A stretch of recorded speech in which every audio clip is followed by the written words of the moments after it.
कटिहार कभी बिहार का एक बड़ा औद्योगिक शहर रहा है, जहां की जूट की मिलें यहां के लोगों को बड़े पैमाने पर रोजगार देती रहीं, जहां की बनी हुई माचिस लोगों के घरों के चूल्हों को आग देती रहीं, जहां की बनी हुई घंटियां बैलों के गले में बंधने के बाद जीवन का राग सुनाती रहीं। लेकिन ये सब कुछ अब सिर्फ कहानियों में है, लोगों की यादों में जिंदा है।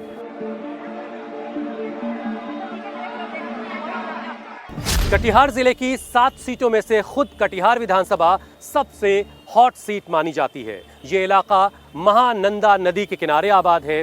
कुछ और छोटी नदियां इस इलाके को हरा भरा सा बनाती हैं। कटिहार का मखाना देश विदेश तक अपनी पहुंच रखता है, तो यहाँ के केले का जायका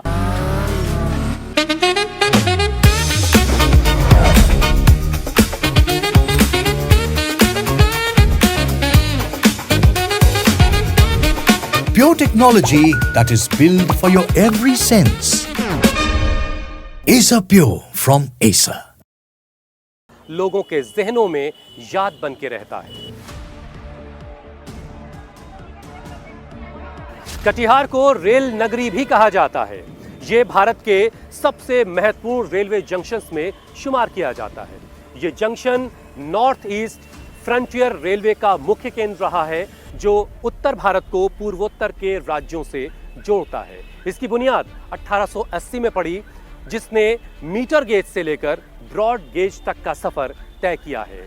यहां से जाने वाली ट्रेन कटिहार के लोगों को दूसरे शहरों में उनके मंजिलों तक पहुंचाती है, ऐसे लोग जिनके लौटने का कभी टिकट ही नहीं हो सका। चेहरा खुली किताब है, उन्वान जो भी दो, जिस रुख से भी पढ़ोगे मुझे जान जाओगे।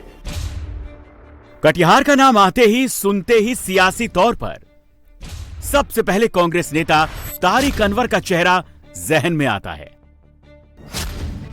कटिहार को मुस्लिम डोमिनेटेड सीट बताया जाता है, लेकिन यह कटिहार की अधूरी सियासी पहचान है। हकीकत यह है कि कटिहार में बीजेपी का कमल भी कई बार खिल चुका है। अगर सिर्फ 21वीं सदी यानी 2000 के बाद की बात करें तो यहां पर 4 बार से लगातार बीजेपी के तार किशोर प्रसाद जीतते रहे हैं।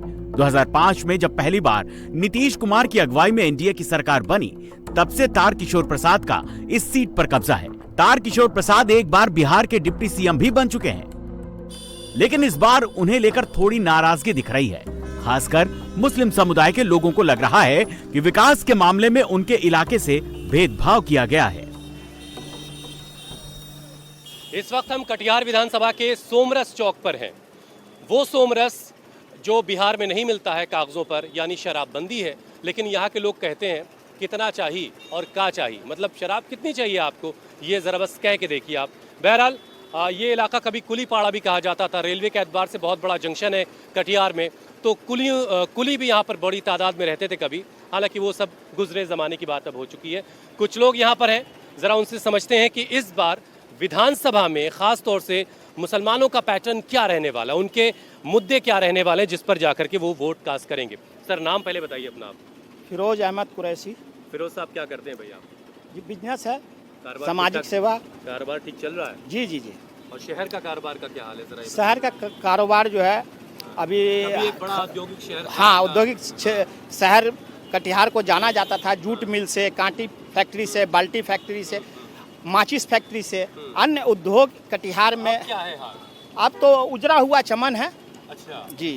और मुसलमानों का रोजगार का क्या हाल है? मुसलमानों के साथ साथ तमाम लोगों का रोजगार का जो आज बदहाल स्थिति है, और जिस उम्मीद पे 20 साल हमने जो वर्तमान सरकार को दिया, जो एनडीए गठबंधन की सरकार बिहार में लगातार 20 साल के बीच में 18 साल तो सत्ता में रही है और अभी भी है, उनसे काफ़ी उम्मीद थी लोगों को, खासकर बिहार की जनता को, बिहार के नौजवानों को, युवाओं को, कि भाई इसके पूर्व में जो सर कुछ नहीं। अच्छा, ठीक है। आपका नाम सर? मेरा नाम इम्तियाज हैदर हुआ। इम्तियाज हम साहब। जदयू के मुख्य प्रवक्ता कटिहार। अच्छा, जदयू वाले भाई सब सरकार चला रहे हैं आप तो? जी भाई, ये बड़ी नाराजगी है।